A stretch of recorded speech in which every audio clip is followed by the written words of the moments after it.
A partir de agora, você está no Questão de Justiça, um serviço de utilidade pública ao vivo aqui na UTV, sempre de terça-feira, das 11 ao meio-dia, que também é retransmitido pela Rede ACESP, Associação dos Canais Comunitários.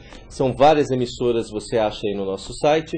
Também hoje, agora, participa da programação da Rádio Record e na Rede Brasil e Televisão. A apresentação é minha, Walter Cilione, os comentários jurídicos do Dr. Leopoldo Luiz. Hoje um tema muito importante, hein? Hoje o tema... Sabe, o que é bom aqui no programa, que depois de 8 anos de casa, né? A gente tem temas que eles incorporam tanto a vida do cidadão como a vida do profissional de direito, né? Porque essa questão de direito é ligado ao dia a dia do ser humano no geral, no mundo inteiro, né? Então quando você traz um tema igual esse que a gente vai apresentar hoje, você também esclarece os advogados, os inscritos, os estudantes, aqueles que pretendem fazer uma carreira, e também os que estão aí na carreira, aí às vezes não vê um caminho os que adequado. Começam e aqueles que já estão enfrentando a carreira, os grandes escritórios de advocacia. É a questão da globalização. Né? Tecnologia, globalização. Tal. Olha só, deixa eu falar um pouco aqui da nossa convidada, que não é advogada. Depois a gente também vai falar da questão dela de ser mãe. Eliana Gavioli, ela é professora de disciplinas ligadas a TI e comportamento, organizacional de cursos presenciais da Universidade da Cidade de São Paulo, é a Unicity, né? Ela é o doutor Eduardo Ganimedes, lá, coordenador de Direito, lembra ele até? Da Faculdade Getúlio Vargas, consultora, colunista, palestrante, graduada em processamento de dados, sistemas de informação e educação e MBA em gestão de negócios na internet, que é interessantíssimo, mestre em tecnologia e aluno especial do doutorado da FEA USP, né? Bastante coisa. Aliás, e outra coisa também, é mãe de 4 filhos, né, que depois eu queria que ela explicasse. Tudo bem, né? Tudo bem, bom dia, Paulo. Bom dia, Leopoldo. Mas você sabe que é assim mesmo, esse assunto seu é muito bom para esclarecer o nosso internauta, que está ávido aí do dia a dia. Tem muito advogado, hein? Tem muito advogado. Vamos lá, doutor Leopoldo. Vamos lá, faça a primeira. Ela fala desse tema, ela vai falar, né, sobre essa questão da gestão por competência. E eu pergunto, já para iniciar, o que seria essa chamada gestão por competência? Para começar, né, o que é competência? Que é um conceito que ele está em evolução. É um termo polissêmico e, por ser um termo polissêmico, ele se aplica a vários sentidos. Faltava para a nossa época, essa época tão conturbada, em que a globalização foi intensificada pelo surgimento de novas tecnologias, um termo que pudesse conceituar o homem moderno, o homem pós-moderno, na verdade, né? Com essa personalidade múltipla, essa personalidade multifacetada, uma personalidade muito ligada com o social, com os papéis que ele assume, né? Então, assim, até um tempo atrás, na era industrial, o termo qualificação era confortável para você definir o que era esperado dos profissionais. Hoje não. Hoje é exigido competência, ou seja, ele tem que ter uma qualificação, ele tem que aproveitar um espaço ocupacional, mas mais que isso, ele tem que entregar. Ele tem que agregar valor à organização, valor econômico à organização e valor social a si próprio. Sem essas entregas, não adianta ele ter um cargo. Então, o cargo ele se perdeu na era do conhecimento. O cargo ele não está atendendo mais às prerrogativas do mundo profissional. Por quê? Porque o cargo muda. Agora, professora, por que esse termo, a era do conhecimento, é derivado, esse termo, na verdade, é derivado dessa questão da globalização, tecnologia, o mundo num clique, essa coisa que se diz tecnologia da informação, TIs, mais ou menos são termos todos agregados, é isso? É o seguinte, hoje não se ganha mais dinheiro com a força bruta.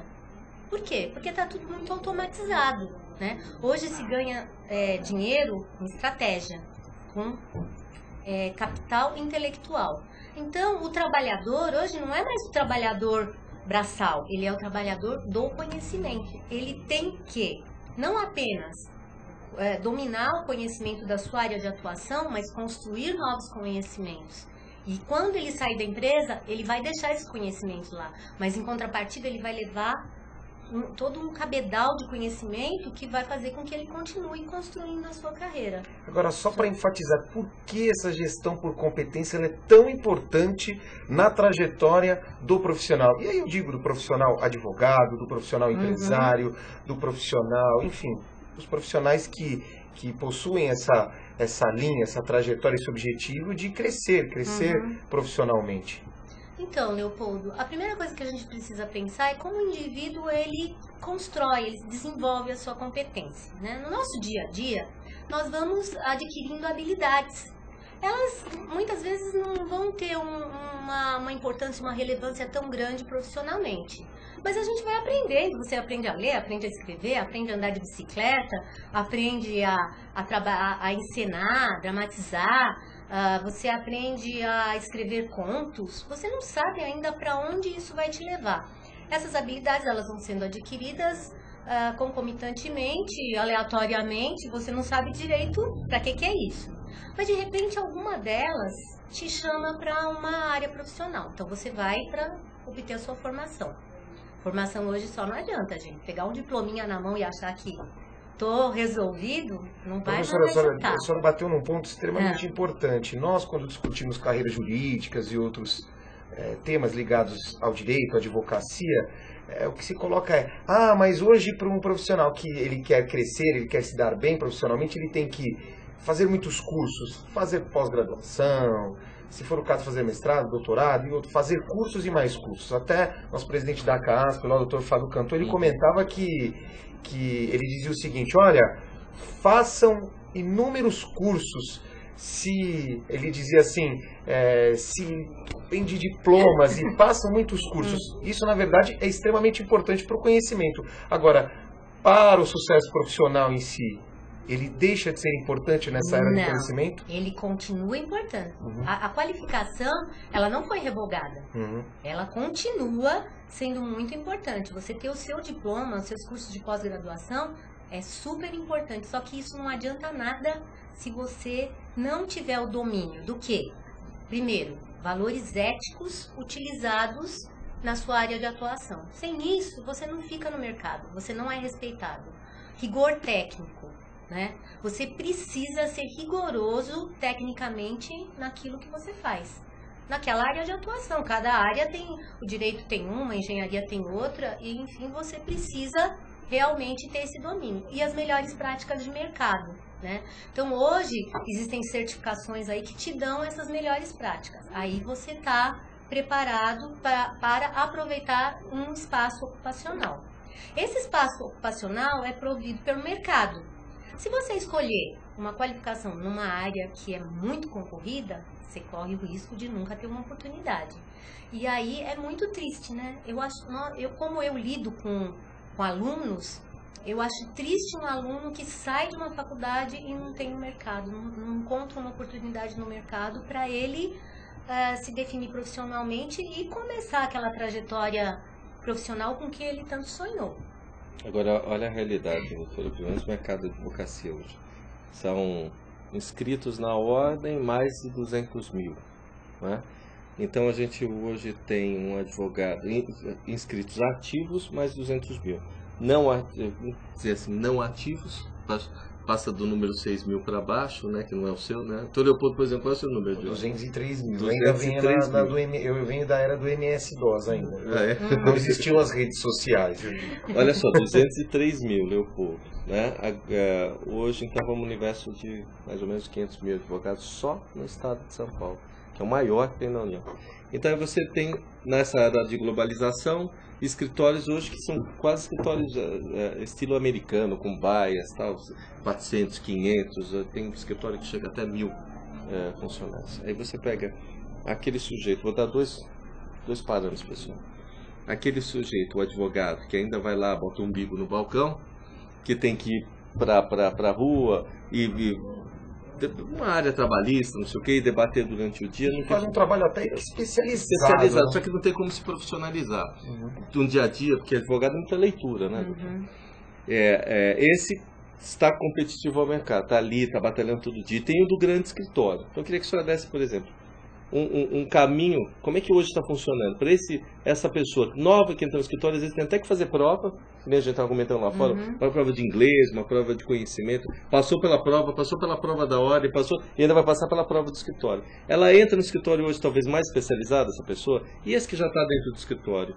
Tem uma trajetória. Ele não tem trajetória, às vezes está parado. O advogado, hoje tem essas equações, advogado júnior, advogado associado, sócio proprietário, quer dizer, tem uma escalada até lá, né? Como é que a senhora vê esses dois? Primeiro esse que está aí, andando sozinho na rua, ai, coitado desse advogado. Né? Tá lá, batalha, e tem, não tem, doutor Leopoldo? Tem muito advogado assim, e tem esse do grande escritório, né? E que também às vezes não vai saber chegar lá. Tem os diplomas, tem o doutorado, mas na competitividade do escritório de advocacia, que hoje virou uma empresa, não é isso? Com certeza. Como é que ele vai chegar lá na ponta de ser um sócio proprietário do escritório? Então, o que acontece é que uma vez que ele se qualificou e ele encontrou o espaço ocupacional dele, começa as entregas, né? Essas entregas vão depender de uma vivência profissional e não me entenda mal. Sim. Não só com experiências positivas. As experiências positivas são importantes, claro. Delas nós tiramos as melhores práticas. Mas e as negativas? E quando você incorre num erro? Aí você tem que tirar lições aprendidas, porque é uma vez só. Aquele erro não pode acontecer mais, né? Mas se as experiências forem pouco desafiadoras, o fulano estaciona. Sei. Ele fica fora de flow, fica super infeliz. E se isso acontecer com a maioria do escritório, as pessoas ficarem fora de flow, elas vão começar a ficar infelizes. Interessante esse termo, né? Flow. Muito tem que ter flow, entendeu? Tanto um quanto o outro, ele tem que ter flow. O que significa flow?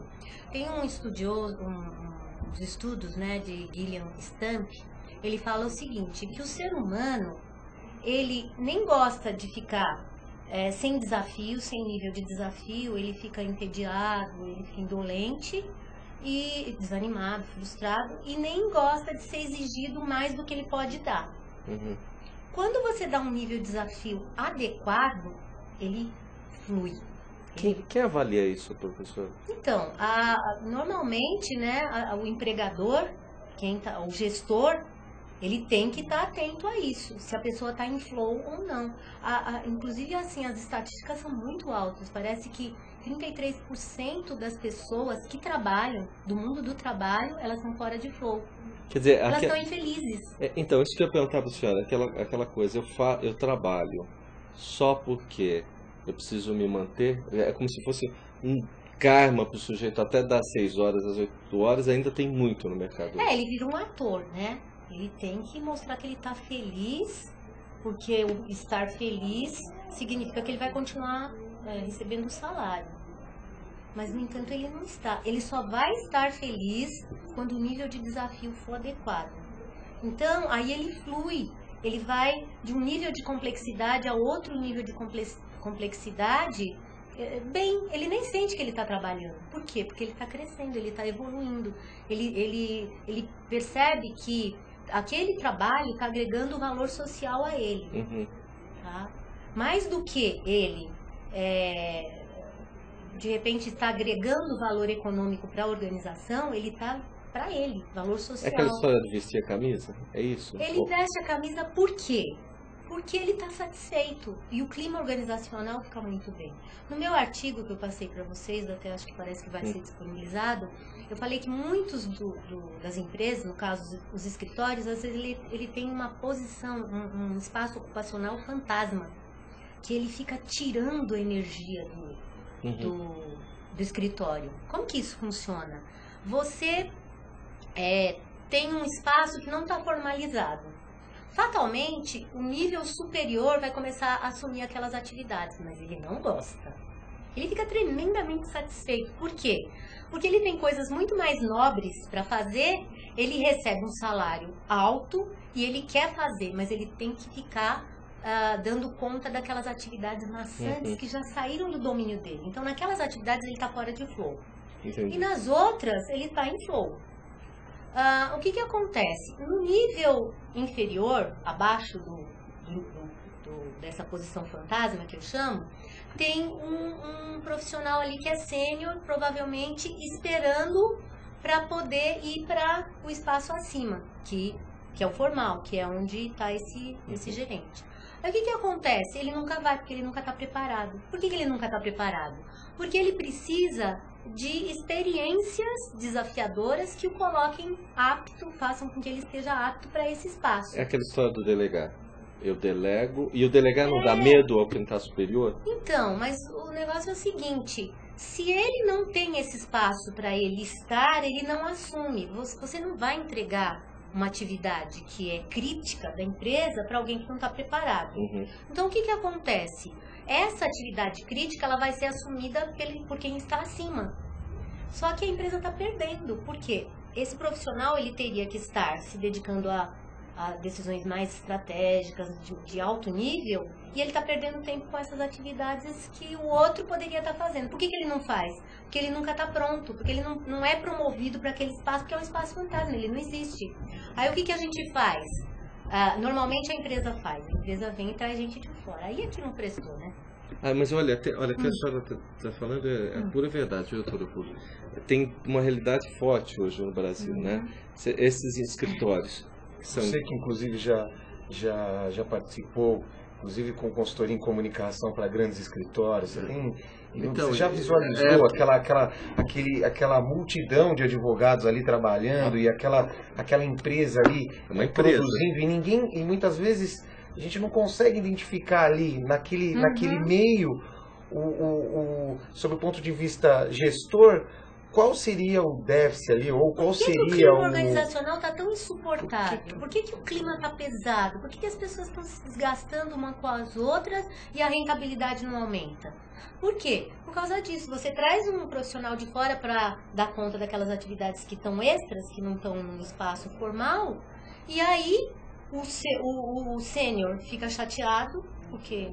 Puxa, nunca vou ser promovido? O pleno também não, o júnior não. E o pessoal que está no mercado que tinha que entrar no júnior, no espaço júnior, fica perdido, não encontra espaço, que seria... O oxigênio da empresa. Que seria o oxigênio da empresa. Então, quando você formaliza esse espaço e você começa a promover os sêniors, em vez de pegar pessoal de fora, o que acontece? Começam a ser todos promovidos. E aí você traz o oxigênio de fora. E você exorciza o fantasma. Vou usar... E ganha energia para a empresa. A rentabilidade aumenta, clima organizacional melhora. Olha, o que a senhora está falando hoje o escritório ele não viu que virou uma empresa. Essa realidade no Brasil aconteceu há uns 5 anos. Então, o que acontece hoje? Eu queria escutar da professora. Esse sujeito, porque o advogado é um profissional liberal, né? Ele toma as decisões só ele, porque num processo ele que vai à frente. É difícil ele ir lá discutir, que nem nos grandes escritórios, você senta numa mesa, não é isso, doutor Leopoldo? E fala, esse caso é assim, que decisão a gente vai tomar tal, porque tem aquela concepção de se discutir, né? Mas nato dele é ele resolver sozinho. Então o que tem acontecido nos escritórios? O sujeito hoje, que é o maior do escritório, o sócio sênior, ele precisa sair para uma atividade já até de promoção do escritório, né? Precisa colocar no mercado. E esses aí não conseguem subir por ser profissionais liberais. Então, como é que a professora... Porque isso é um mercado totalmente diferente, né? Não é só um funcionário do escritório. Ele termina sendo o chefe dele mesmo naquela ação, né? Como é que a senhora vê essa situação? Quando o sujeito ele quer ir para frente e ele não consegue, ele tem que dar um toque no chefe dele, ele tem que bater, olha, eu posso mais, eu posso menos, o senhor está me dando muito mais trabalho, eu estou desanimado. Como é que ele chega no superior a ele para poder se colocar? Olha, eu acredito que uma transformação organizacional nesses termos que você está colocando tem que pegar uma consultoria experiente que trabalhe com gestão por competências e fazer a estruturação desses espaços, das trajetórias de carreira, porque hoje num escritório grande não existe mais só a trajetória de carreira do advogado. Você tem uma trajetória gerencial, você tem uma trajetória administrativa, que vai cuidar de toda a parte de finanças, de gestão de pessoas. E advogado não sabe cuidar de finanças. Não sabe mesmo. Não sabe mesmo. É estruturação dentro do próprio departamento administrativo. Ou seja, administrativo 1, administrativo 2, administrativo 3, muito interessante. Olha, um dado da ordem, os advogados inscritos são uns 500 mil que eu falei para o senhor, mais ou menos, né? Mas a sociedade dos advogados beira o quê? Uns 4 mil, 5 mil no estado de São Paulo? São muitas, grandes. Então, assim, por aí a senhora vê que o advogado, ele não pensa no negócio dele como uma empresa. E a questão da gestão financeira, por exemplo, as custas são recebidas na conta do advogado. Isso dá muito problema de imposto de renda. O sujeito recebe as custas na custa, dinheiro do processo, e ele não entende que aquilo não é receita dele, aquilo é para gerir o processo. Não é isso, doutor Leopoldo? Sim. O advogado, ele é formado para ser um conhecedor das leis, interpretar as leis, mas ele não conhece de gestão. E muitas vezes ele não conhece esse aspecto estrutural. Tem um professor que ele fala sobre as alterações do Código de Processo Civil. E ele fala assim, numa das exposições dele, uma das palestras, ele fala assim, mas os juízes, eles são formados para julgar, eles não são formados para administrar os cartórios. Até porque se você levar isso para o judiciário, nós temos hoje um judiciário, um cartório com 100 profissionais, e aí para gerir isso e para administrar... Se da professora, então, na questão do judiciário, nossa, então aí seria fantástico, porque o que falta é motivação dentro do governo, né? O sujeito senta lá, carimba o papel e não quer saber de pela frente. Na verdade, Walter, a gente vive uma crise grave de competências, né? As pessoas, em geral, elas não estão muito competentes para enfrentar os desafios do seu dia a dia, na vida pessoal e na vida profissional. Mas assim, a boa notícia é que nós estamos caminhando em direção a isso. O conhecimento está sendo valorizado. Talvez o conhecimento ainda não esteja sendo aplicado com a sabedoria que pode dar todo o progresso e equilíbrio e responsabilidade social e ambiental que o ser humano precisa alcançar. Mas você estar valorizando o conhecimento já é uma coisa muito boa. Então, assim, o que eu recomendo para esses escritórios é contratar uma consultoria. Eu não estou trabalhando no momento com isso, mas existem, meu professor, o Joel Dutra, lá da FEA, ele trabalha com consultoria e ele, inclusive, tem já trabalhado com alguns escritórios, que eu não vou citar aqui o nome, porque não sei qual que é o nível de privacidade aí nessa questão, mas ele tem, nas nossas aulas, ele tem citado essas experiências e elas são muito interessantes. Eu acredito que o professor Joel Dutra, ele é uma pessoa assim altamente indicada para estar fazendo uma estruturação. Acho que esse entrelaçamento entre uma consultoria de gestão e uma consultoria em comunicação traria o escritório num nível pleno de desenvolvimento. Né? É que assim, a comunicação, Leopoldo, ela está dentro da gestão, da administração, né? Então, assim, dependendo, às vezes a cultura do escritório, ela não está apropriada para o escritório de advocacia. O que acontece? Você tem vários estilos de cultura organizacional. Se você tiver uma cultura muito rígida, muito coercitiva, não flui a comunicação. Se você tiver, e assim não combina com o escritório de advocacia, porque o escritório de advocacia, ele é uma empresa, é uma organização da era do conhecimento. Você não consegue nada sem o conhecimento acerca, não é? Então, assim, os trabalhadores da era do conhecimento, eles têm que ser participativos, eles têm que ter comunicação aberta em todos os níveis da organização, eles precisam de um sistema de recompensas que enfatize o desenvolvimento, eles precisam participar da tomada de decisões. Então, assim, quando eu falo em gestão de pessoas, né, envolve tudo isso. A gestão está muito ligada com a cultura, com o desenvolvimento da competência das pessoas, com o clima organizacional. Então, assim, os escritórios, eles devem começar a articular esses conceitos que vão fazer diferença na qualidade interna, para que eles tenham sucesso fora. Agora, o que eu percebo, só gostaria de colocar, eu acho o tema extremamente salutar, importante no desenvolvimento. Agora, as consultorias em geral usam termos, geralmente criam termos. Essa questão, a gestão por competência, seria mais um termo, cairia naquela mesmice daqueles termos que as consultorias utilizam, ou que os profissionais se utilizam para de repente inserir essa questão dentro dessa ótica ou não? Eu vou pedir agora um break para poder deixar que eu ia falar do tema mesmo, e ir para o intervalo, professor, e voltar, a senhora já responde a pergunta do doutor Leopoldo. Então, a gente vai para um rápido intervalo aqui no Questão de Justiça e já retorno.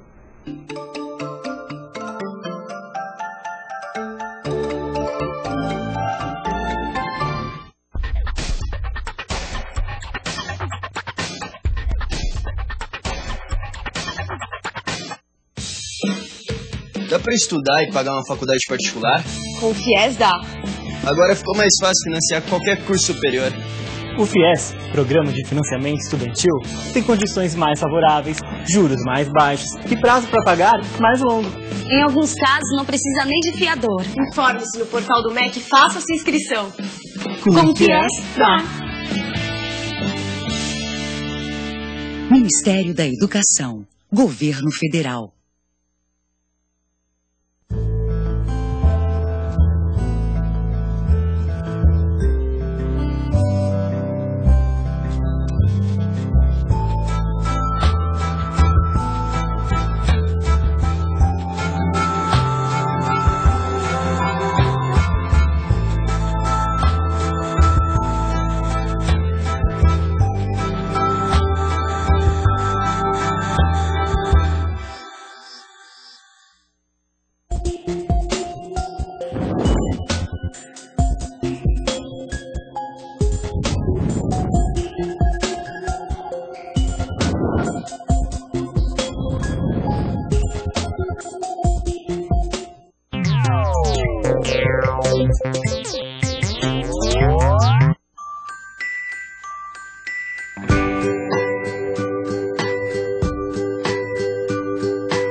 L'eau est un bien trop précieux pour être gaspillé.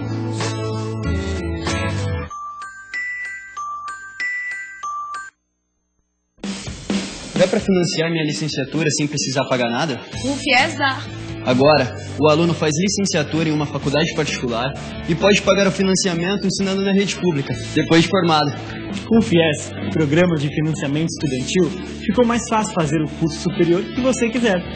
Informe-se no portal do MEC e faça a sua inscrição. Com o FIES dá.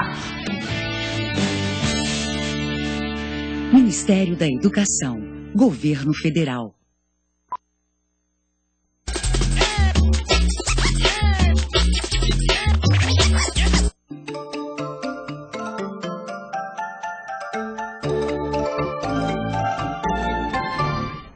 Você está aqui no Questão de Justiça, que pode ser visto em suas reapresentações ali pelo nosso site.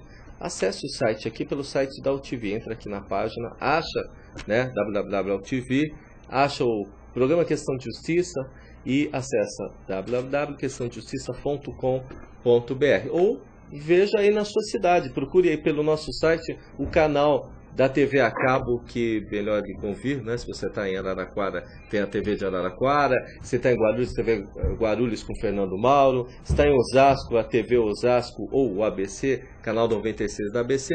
E aí você acha dentro do site o horário de Questão de Justiça, vai encontrar essa figura ilustríssima aqui, Dr. Leopoldo. E na Record você acha o Dr. Arles, o Dr. Paulo, o Raul Jafé. Menos eu que não consigo chegar no horário aqui na UTV. Depois de 8 anos, tem plano de gestão nisso, viu?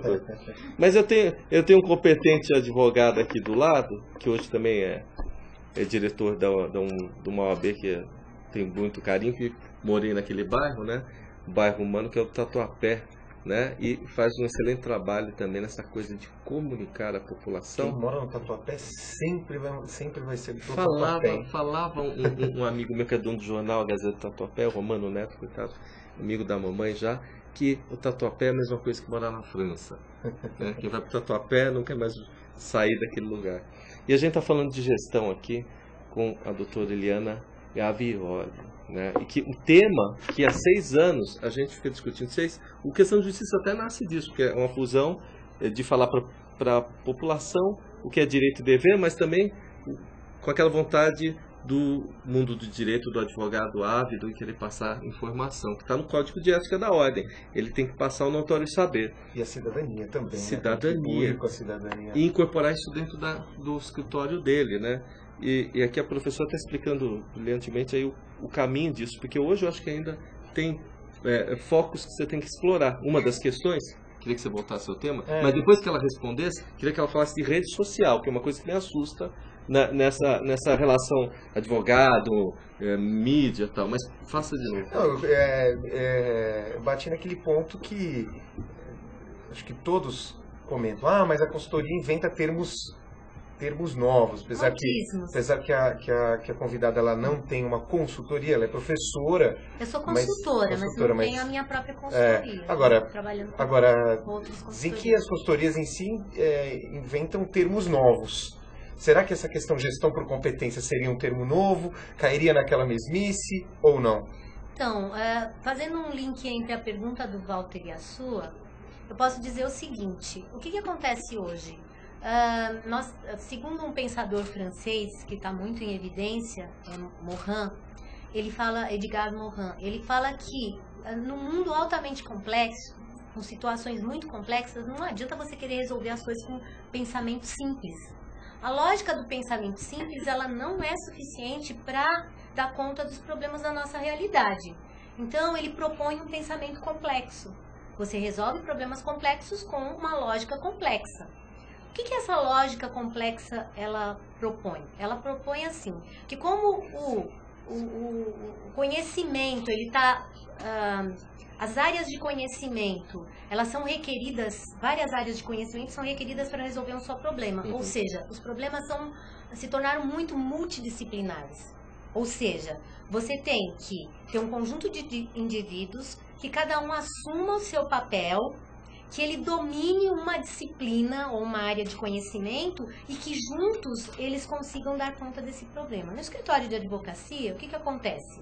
Não adianta você só ter advogados, porque advogado só entende de uma área de conhecimento. Você tem que ter um comunicador, como um jornalista, como você falou, os advogados, os administradores, o pessoal de gestão de pessoas, pessoal nossa, eu não tenho nem ideia, mas deve ser muita gente. E outros profissionais todos, cada um com seu próprio script. A teoria dos papéis fala isso. Quando todo mundo sabe que papel é o seu, a peça acontece, entendeu? Agora, se você joga um monte de gente no palco que não sabe qual é o seu papel e nem está preparado para desempenhar aquele papel, fica todo mundo perdido. Se você colocar, você tem vários papéis numa peça, mas todo mundo vai para um papel só, como é que vai funcionar? Não funciona. Funciona quando cada um assume o seu papel e troca. A energia humana sendo trocada, a interação que acontece entre os indivíduos num mesmo objetivo, em sinergia, é que faz a diferença. Aí falando em interação, essa sinergia, eu sei que o tema é complexo, até conversando com a professora, ela falou, mas essa questão de redes sociais, mas é uma curiosidade que nós temos. Nossa, eu sei que o seu Facebook lá é bem... Não, o meu não, viu, professor? O meu não, é o dele. Ele fala assim que quer saber do dele. Mas é uma realidade. Hoje o Facebook, né? Fazendo propaganda no Facebook aqui, o meu vai ficar mais rico ainda. Mas eu acho que é o que hoje você tem interatividade nas mídias, você consegue botar vídeo e tal, então isso facilita. Mas vou fazer uma pergunta para a professora, né? Talvez não seja tanto da senhora, mas a exposição do profissional ali no Facebook, com foto de família, foto de não sei o quê, aí ações que ele faz um trabalho dele e tal, como é que fica essa relação? Porque hoje, por exemplo, nos nossos aí tem o quê? Uns 4 mil envolvidos? 5 mil advogados envolvidos? Nossa, são muitos. Eu vou até mais além. Eu fiquei pensando, por exemplo, olha, eu tenho uma formação, sou bacharel, recebo a minha carteira, faço um curso de especialização. Ora, tem um currículo, tem uma formação, e eu quero, dentro da minha formação, por exemplo, carregar um banco de dados para que, por exemplo, uma universidade, uma empresa, alguém tenha informações sobre a minha formação e que essa formação traga uma expectativa ou traga uma prospecção. Agora, como que fica isso dentro dessa era da tecnologia? Porque o profissional, muitas vezes, ele tem um vasto currículo, mas ele não tem oportunidade. Ele não sabe como que ele ingressa, ele não sabe como ele ingressa num grande escritório. E aí, ele fica perdido. Eu vou usar esse tema com o Face para o seguinte, aí o sujeito faz um currículo ótimo, tem ali pós-graduação, não sei o quê. Aí, evidentemente que hoje o pessoal do administrativo olha em tudo que é lugar, botou na internet, você vê tudo. Aí você vê o sujeito sério, bonitinho, de gravata, a moça bem vestida, tá aí e tal. Aí vai lá, entra na rede social, aí tá lá, na praia, com um copo de cerveja na mão. Não é o que acontece? Com os amigos, então como é que fica essa relação? Porque hoje é globalizado, todo mundo vê tudo. Então, eu considero que essas redes sociais que estão por aí, que são alimentadas pelos próprios players, elas não têm credibilidade. Que credibilidade que eu alimento as minhas informações ali e alguém, eu falo assim, você pode atestar que é isso mesmo? Fica por isso mesmo, entendeu? Então, assim, a rede social que eu estou propondo nesse semestre lá na FEA é uma rede social de gestão por competências em que não é o indivíduo que alimenta as informações. Quem alimenta as informações são os players dessa rede social. Quem são? Sistema educacional e organização. Certo? Seria ótimo. Então, o que acontece? O sistema educacional é que vai alimentando o desenvolvimento da competência desse indivíduo. Que cursos ele fez, quais foram as suas notas, como que era o comportamental dele, o atitudinal. Não adianta a pessoa ter boas notas, mas ela faz bullying, Então tudo isso tem que ser alimentado. A rede formal e a rede informal, porque a rede informal também tem muita influência na formação do indivíduo. Então, assim, os cursos que ele fez de informática, de idiomas, os congressos que ele participou, as produções, o trabalho voluntário que ele fez, tudo isso tem que ficar constando lá, mas não alimentado por ele. Porque uma vez que o próprio indivíduo alimenta, não tem credibilidade. Depois ele vai para o mercado. Aí a empresa vai alimentando o quê? Dentro da trajetória profissional dele, quais foram as entregas. Entendi. E aí, quando ele sai para o mercado, ele não precisa ficar alimentando esse monte de sites de colocação de mão de obra. As informações dele estão todas lá e fidedignas. Então, quando uma organização ela vai procurar um profissional no mercado, se ele vai nessa fonte fidedigna, ele ganha muito mais tempo. Porque hoje, como as empresas estão muito projetizadas, você trabalha muito por projetos, você quer aquela pessoa rapidinho para ela começar de imediato. Você não pode fazer aqueles processos seletivos lentos, demorados, onerosos, correndo o risco de chegar no final e aquele indivíduo não é exatamente aquilo. Esse trabalho facilitaria seu trabalho comunicação? Você acha que... Ele está fazendo perguntas. Eu estou fazendo pergunta porque eu tenho um receio, como uma professora dessa, eu tenho um receio, porque eu acho, professora, que o sujeito colocando a informação dele mesmo ali, pode ser que ele esteja pensando certo, mas a forma seja incorreta, não é isso, professor? E aí termina atrapalhando o sujeito, né?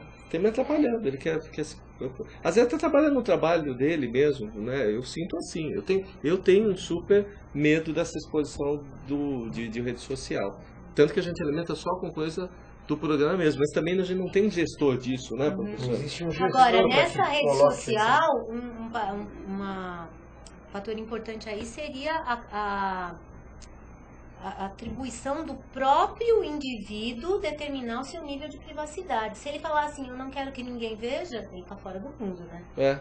Mas ele pode falar, eu quero que organizações de, sei lá, média a grande porte vejam as minhas informações. Eu quero que as empresas de colocação de mão de obra vejam as minhas informações. Eu quero que todo mundo veja as minhas informações. Ele pode mudar esse parâmetro a qualquer momento. Quanto mais exposição ele tiver, mais riscos ele corre. Mas mais oportunidades ele tem. Então tudo isso é passível, a tecnologia ela possibilita tudo isso.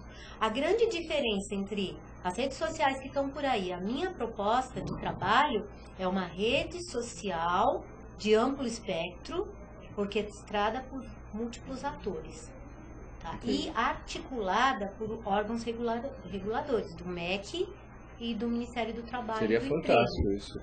Porque aí as coisas ficariam todas, né, preto no branco, né? Não tem mais essa coisa de eu pegar e colocar um monte de informações. num site fiz qualquer. isso, só aquilo, não sei o que, a coisa fica e não complicada. fez. Não, realmente a empresa vai estar atestando que você entregou, que você agregou valor àquela organização, valor econômico. Seria fantástico. E aí poderia o sindicato crescer muito nessa questão. Porque de repente uma organização, ela informa dessa rede social que o indivíduo não fez aquela entrega que o indivíduo acha que ele fez. Ele pode divergir. Então no próximo sistema ele coloca uma divergência, aí o sindicato e, é claro, os escritórios de advocacia poderiam incidir, intervir, fazendo com que a justiça seja feita. Seria perfeito, professor. Quer dizer, olha, seria mais ou menos assim, uma certificação do próprio escritório, né? É como se fosse aquela carta de conduta, alguma coisa assim, né? Porque hoje muitos modelos têm sido construídos assim, em vários países, canadense, francês, britânico e mesmo um modelo no Brasil. Mas eles ficam querendo fechar, né? Eles querem fechar, eles querem determinar tudo direitinho como vai ser antes de começar a trabalhar. Só que pelo pensamento complexo não é assim que funciona. O sistema vai se retroalimentando. Ele vai se retroalimentando e ele vai crescendo. É claro que hoje eu não espero, Eliana Gavioli, que eu esteja com a minha certificação, essa certificação que você, da minha competência pronta. Por quê? Porque eu posso esperar que talvez os meus filhos, ou talvez os netos, eles cresçam dentro desse mecanismo e eles vai sendo alimentado. Eu só sei que talvez daqui 20 anos, os profissionais daqui para frente, eles já estejam dentro do sistema e é gradativo, não é um peso. Você terminou aquele ano letivo, a escola vai lá e alimenta, ou até faz uma transmissão de informações para dentro do sistema, uma conversão. Não precisa ficar realimentando tudo. Tem um programinha que realimenta e joga tudo dentro da base. É uma base única com as competências de todos os indivíduos. Eu sei que fugiu até um pouco do tema, mas eu acho que isso influencia muito no dia a dia do sujeito que está ali. Tanto que tem alguns escritórios que limitam os acessos dessas redes dentro do local de trabalho deles, né? Mas eu acho de extrema importância o que a senhora está falando, por causa desse boom que está dando. E a gente não sabe, aquela história. Às vezes uma mentira contada 1000 vezes, o sujeito acha que é verdade, né? E você não sabe com quem você está lidando. Uma informação na rede ali se multiplica de uma forma assustadora, né? Uma rede social, sem esses mecanismos, eu não vejo muito benefício. Eu vejo assim que ela não está explorando todo o potencial que ela tem. Agora, uma rede gerida por um órgão regulador, como é a que eu estou propondo, ela potencializa os efeitos da rede e você não está entrando lá para brincar, entendeu? Se você entrar, vai ser para consultar seu currículo, se você entrar, vai ser para procurar um profissional que você está precisando. Uma senha, com senha. De uma forma muito mais efetiva. De uma forma profissional. Porque as redes sociais, elas saem muito do que é profissional. Elas ficam na base da brincadeira, na maior parte das vezes. Chega a ser até cansativo. É cansativo. Eu vou citar eu não quero tomar o tempo da entrevista mais rápido, para até dar uma chancelada nisso. O Roberto está aqui, né? O Roberto Esteves está aqui, ele foi fazer um trabalho no Rio de Janeiro com a gente, né? Na Cruz Vermelha. Um negócio muito sério, não é, Roberto?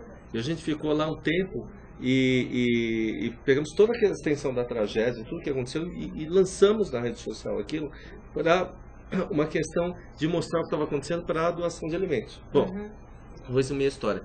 Só a sua subseção deu 6 toneladas de alimento.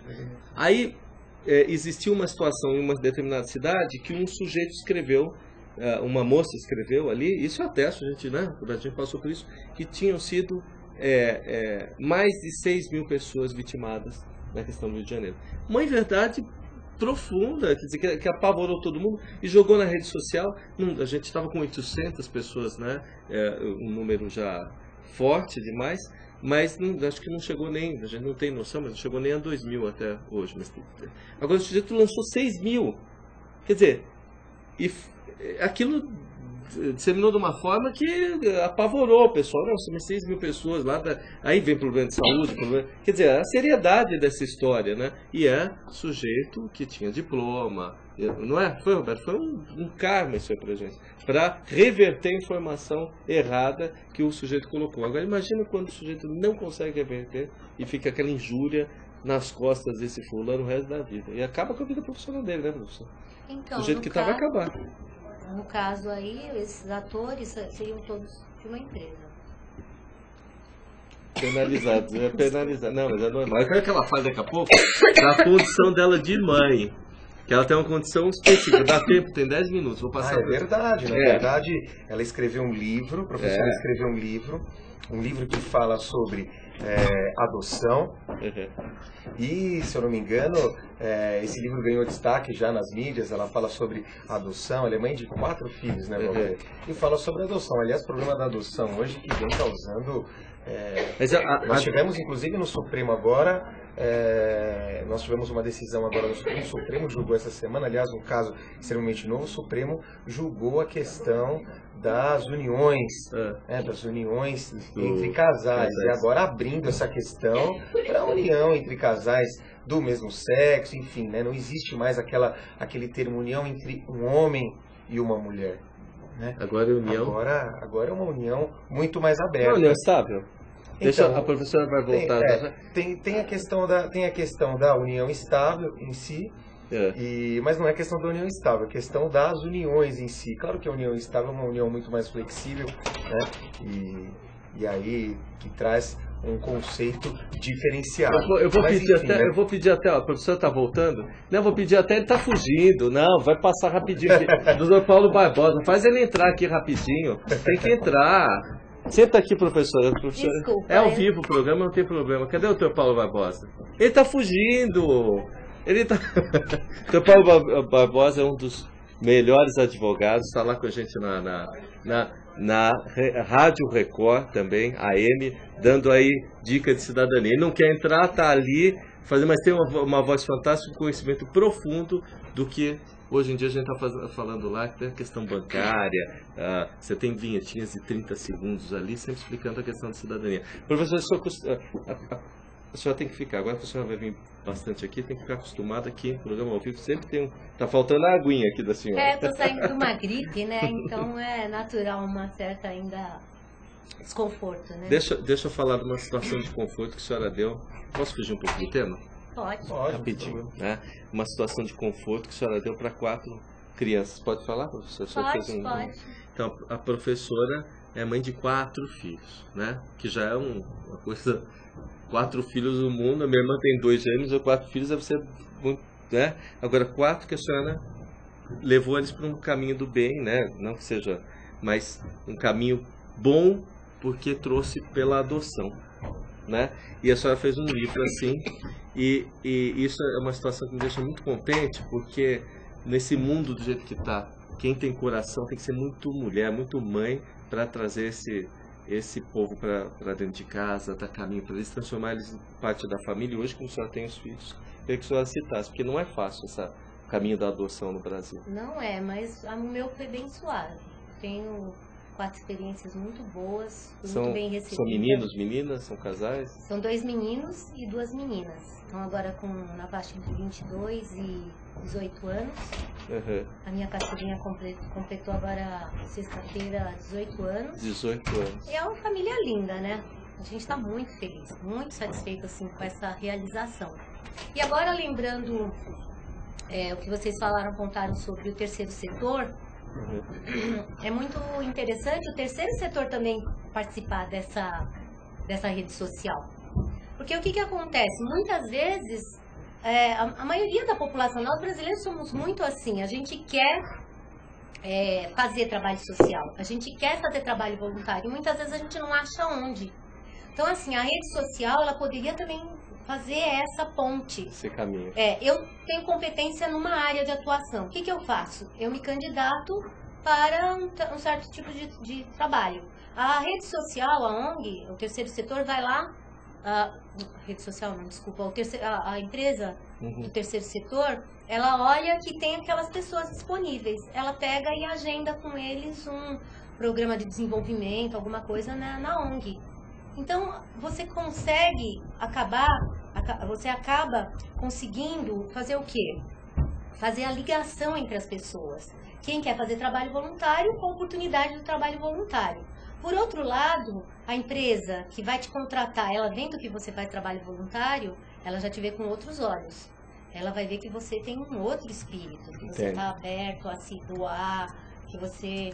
É outro tipo de uma pessoa que realmente você tem algo mais. Professora, a senhora falou da questão de trabalho voluntário e a questão também eu sei que é um pouco, parece, né, uma coisa fechada, mas a questão da religião e da opção, vou botar os dois temas, né, da religião e a opção sexual da pessoa. Isso termina atrapalhando o crescimento ali da empresa dele? Hoje tem muito disso, né? Se a pessoa faz uma opção por ser do mesmo sexo ou não, o pessoal olha de uma forma diferenciada. Isso termina, no andar da carruagem, termina atrapalhando ou não? Eu não sei, eu acredito que na rede social isso não apareceria, né? No escritório mesmo, porque numa empresa... Não apareceria provavelmente não apareceria a opção religiosa ou opção... A religião ainda tem dias que não trabalha, esse tipo de coisa, né? Mas assim, o que eu vejo é o seguinte, a gente está vivendo um tempo de diversidade, né? Justamente a intensificação da globalização aproximou muito as culturas. As culturas, elas estão se mesclando. Então, por exemplo, Microsoft, Google, ela gosta de trazer pessoas de várias etnias, bem diversas, montar aquela equipe e começar a trabalhar gerando produtos e serviços que realmente não vai atender uma única cultura, mas vai atender ao mercado como um todo. E isso é muito promissor, né? No entanto, existe mais nível de complexidade e de diversidade com um nível de conflito muito maior. Verdade, e é preciso saber gerenciar esse conflito. Hoje o grande desafio é o gestor saber gerenciar esse nível de diversidade e os conflitos que dele advêm. Eles estão preparados? Por exemplo, existe um sujeito... A senhora acha que hoje em dia já tem uma pessoa de competência dentro da empresa? Eu não queria te cortar, eu queria inteirar essa resposta brilhante. A senhora, hoje existe um gerente gestor que consiga entender tudo isso para poder equacionar isso dentro da empresa? Depende. Se ele ficar muito só no mundinho dele, ele vai estar desconectado de todas essas demandas que existem na sociedade. Ele tem que estar lendo, ele tem que estar... né? Ele tem que estar dentro, ele tem que estar nesse mundão. Aí tem assim aquela pergunta, mas isso não é o efeito perverso da competência? Você está sempre conhecendo, sempre aprendendo, sempre fazendo um curso, sabe? Eu não vejo como perverso, porque se isso me levar para flow, se eu estiver feliz, puxa, que bacana. Até eu gostaria de, antes de você perguntar, Leopoldo, eu fui fazer a minha primeira graduação aos 36 anos, eu fiquei 20 anos fora da escola. Pergunta se eu era feliz nesse tempo. Não era. Eu estava muito fora de flow. Eu já trabalhava com sistemas, fui programadora há 7 anos, já estava há 10 anos já trabalhando como analista e era reconhecida no meu ambiente de trabalho. Mas não estava em flow. Eu só fui ficar em flow quando eu fui da graduação para pós, da pós para o MBA e fui aprendendo línguas e de repente eu estava num mestrado, absorvendo, né? Conhecimento. E agora eu estou no doutorado, eu estou feliz, eu estou cheia de vida, cheia de energia, estou com 53 anos e me sinto uma menina, com tudo pela frente ainda. Uma menina, né? Assim não, porque a gente está na mesma faixa, estamos meninos todos aqui. Menos ele, que ele já é um bebê.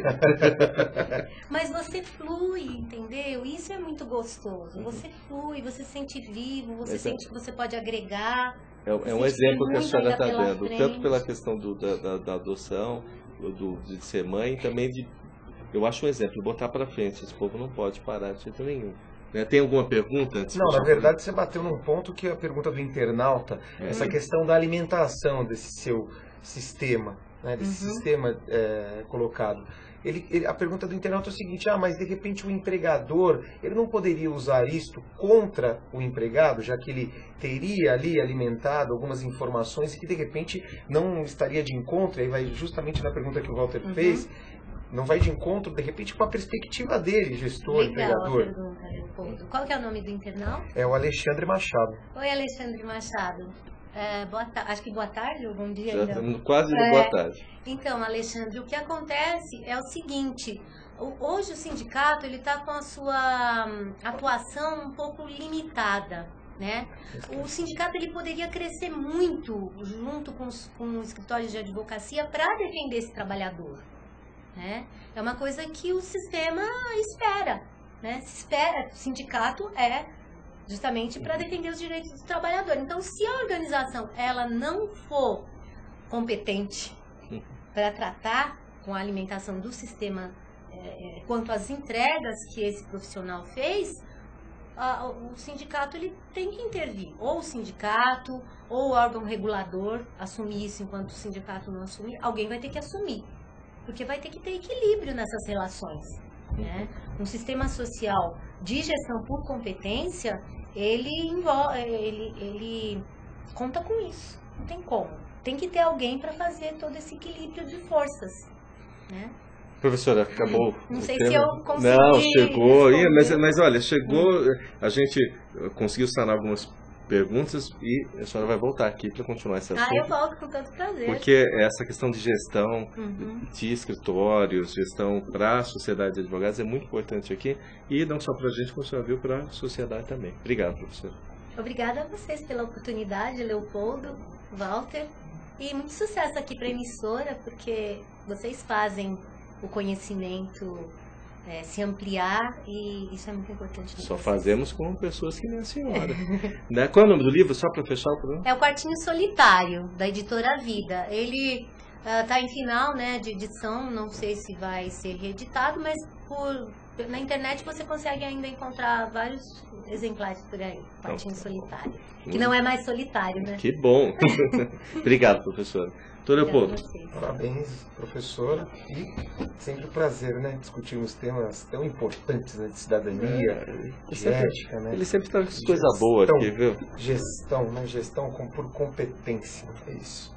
É um artista total. Olha, para vocês que ficaram com a gente nessa 1 hora do Questão de Justiça, eu agradeço. Aí vamos participar. O doutor Paulo Barbosa está lá fora, que é da Cruz Vermelha. Um abraço que não quis entrar. Um abraço, doutor Paulo. O doutor Paulo, ele ficou meiguinho lá fora, mas depois vai entrar aqui em Caracama. E nós vamos ficando por aqui. O Questão de Justiça volta na próxima terça-feira com a direção de Hilda Cilione e a supervisão geral do Alberto Luchetti. Até a próxima terça-feira.